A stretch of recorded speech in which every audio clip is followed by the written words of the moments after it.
The four princesses of the Silentian Empire stood upon the balcony of their crystalline palace as the holographic map of the galaxy shimmered before them. Mighty worlds glowed across the star chart.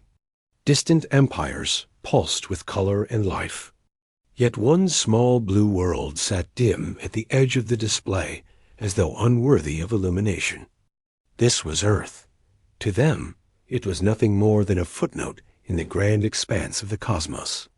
The eldest, Myra, lifted her chin with a proud tilt. Her voice carried the serene confidence of one raised to rule. She found Earth amusing. The others did too. It was a place spoken of only when they needed something to laugh about during long council sessions. Humans were described by their scholars as a simple species with limited reach. Their history was marked by conflict, but their spirit was considered harmless. That was enough for the princesses to dismiss them. Lyra, the second sister, often used Earth as the punchline to her jokes during gatherings. She was known for her sharp tongue and quick wit. Sona, the third sister, cared little about anything outside the walls of the palace, but she laughed because her sisters laughed. Rena, the youngest, laughed the loudest. She admired her sisters and mirrored their opinions with unquestioning devotion. Together, they stood as symbols of royal unity. Together, they mocked the distant home of humanity without imagining that one day they would stand before one of its children in awe and fear. Their father, the Silentian king, ruled with a calm iron that shaped the empire into one of the most powerful forces in the galaxy. Silentians were admired for their brilliance and feared for their unmatched advancements. Their fleets traveled with precision unmatched by other races. Their cities were shimmering monuments to progress. Their warriors fought with discipline. With such might behind them, it was no surprise that the princesses believed nothing on Earth could ever touch them. But fate has a way of turning pride into silence, and silence into revelation. When the Silentian research vessel Horizon vanished near the borders of Earth's solar system, the palace was thrown into disarray. It was a minor ship compared to the Royal Armada, but it carried something important. The ship contained a device known as the core seed. If the core seed fell into the wrong hands, it could disrupt the balance of power across the known galaxy. Many feared it could be used to destabilize Silentian rule. So the king assembled a recovery team and sent them to Earth. What he did not expect was that one human would reach the downed ship before they did. His name was Daniel. A technician from a small orbital facility, he was the sort of person who remained unnoticed by others. He maintained structural panels, checked power lines, and repaired broken machinery. He had no military rank and no political standing. Yet he moved with purpose. When he found the crash site of the Silentian vessel hidden in a crater on the dark side of Earth's moon, he approached with caution but without fear. He knew nothing about the core seed. He only saw survivors and debris. He saw beings who needed help. Daniel was the kind of man who refused to walk away when someone was in danger. He opened the damaged hatch and pulled the remaining crew out. He treated their wounds the best he could. He gave them oxygen from his emergency reserves. When the Silentian retrieval squad arrived hours later, they found that their wounded officers had survived because of him. Word reached the palace. The king was relieved but disturbed. Humans were supposed to be simple, yet this one acted with courage and resolve that rivaled the trained elite of other worlds. The king wanted to understand the man who had saved the core seed crew. He summoned his daughters to accompany him on the journey to Earth. The princesses obeyed, though none understood why they needed to meet the human in person. They assumed he was merely lucky or reckless. Mira believed he had stumbled upon the ship by accident and taken credit for what fortune had provided. Lyra said he likely caused more problems than he solved. Sona expected nothing at all. Rena thought it would be funny to see a human stand before the royal family. When they finally arrived, Earth's officials were overwhelmed by the arrival of a Silentian royal cruiser. The meeting between species drew attention from every agency on the planet. Yet in the midst of the commotion, Daniel stood quietly waiting as he always did. He wore a plain uniform stained with grease and dust. His face carried no arrogance. He saluted awkwardly when the king and the princesses approached.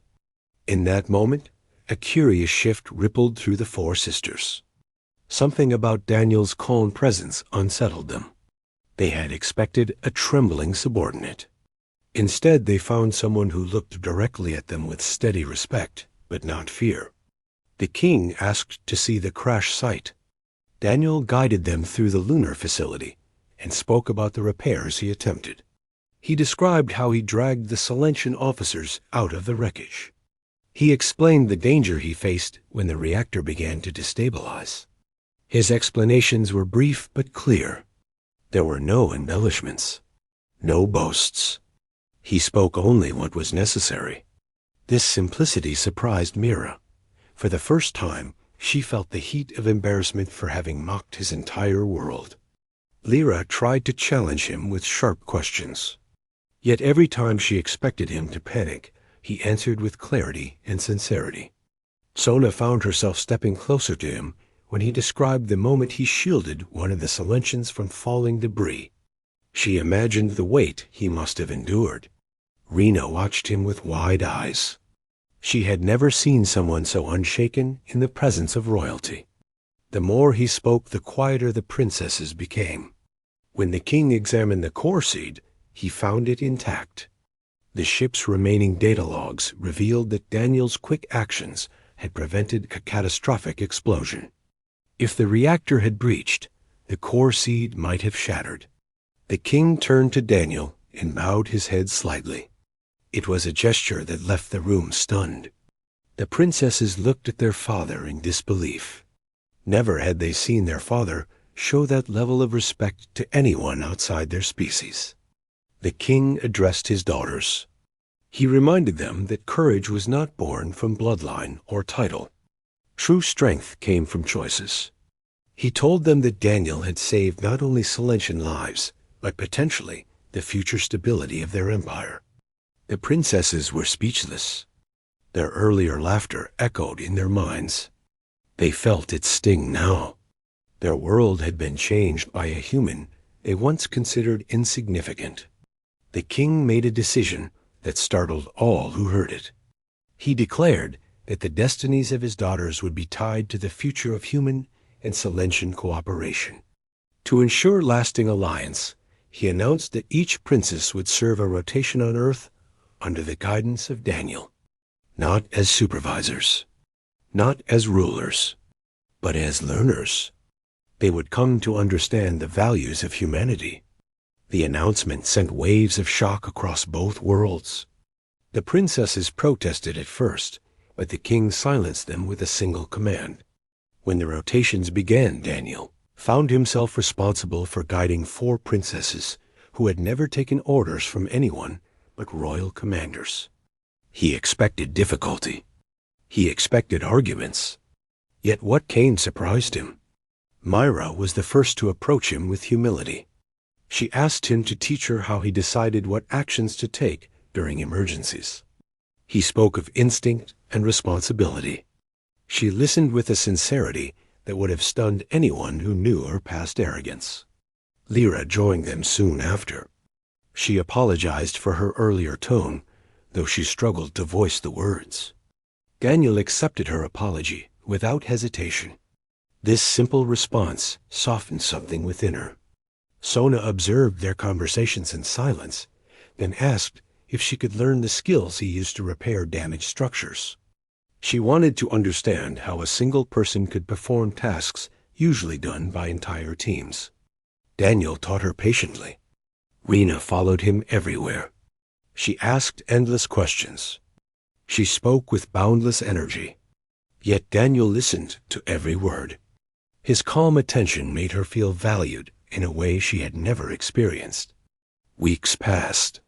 The princesses began to see Earth not as a joke, but as a place filled with people who worked hard despite challenges. They watched Daniel interact with fellow technicians. They saw how humans supported each other.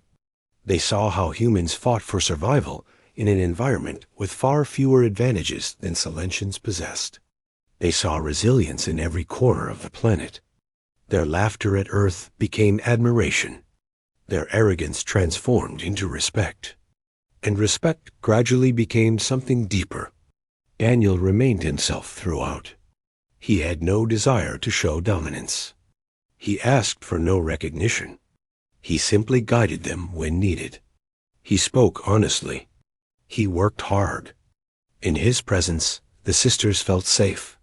They felt grounded. Their future, once shaped only by royal duty, began to shift. They found themselves thinking of him during quiet nights. They found themselves wanting his approval. They began to see him as someone who could shape their place in the galaxy. The palace messengers whispered that the four sisters looked to him as though he held their destiny in his hands. And perhaps he did. When the time came for the princesses to return to their world, the king listened to the reports they submitted. Their words were filled with honesty. They admitted their earlier mockery. They spoke of the lessons Daniel taught. They spoke of his bravery, his humility, and his ability to inspire without trying. The king smiled. He told them that they had grown. Then he spoke.